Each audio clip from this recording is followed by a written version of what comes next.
ಹಸುರಿನ ಬನಸಿರಿಗೆ ಒಲಿದು ಸೌಂದರ್ಯ ಸರಸ್ವತಿ ಧಾರೆಗಿಳಿದು ಆಹಾ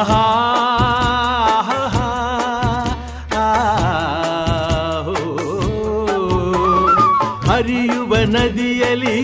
ಜಾಡಿ ಹೂವನದಲ್ಲಿ ನಲಿಯುತ್ತ ಓಲಾಡಿ ಚೆಲುವಿನ ಬಲೆಯ ಬೀಸಿದಳು ಈ ಗಂಧದ ಗುಡಿಯಲ್ಲಿ ನೆಲೆಸಿಹಳು ಇದು ಯಾರ ತಪಸ್ಸಿನ ಫಲವೋ ಈ ಕಂಗಳು ಮಾಡಿದ ಪುಣ್ಯವೋ ಆಹಾ ನಾವಾಡುವ ನುಡಿಯೇ ಕನ್ನಡ ನುಡಿ ನಾವಿರುವ ತಾಣವೇ ಗಂಧದ ಗುಡಿ ಅಂದದ ಗುಡಿ ಗಂಧದ ಗುಡಿ ಚಂದದ ಗುಡಿ ಶ್ರೀಗಂಧದ ಗುಡಿ ಆಹಾ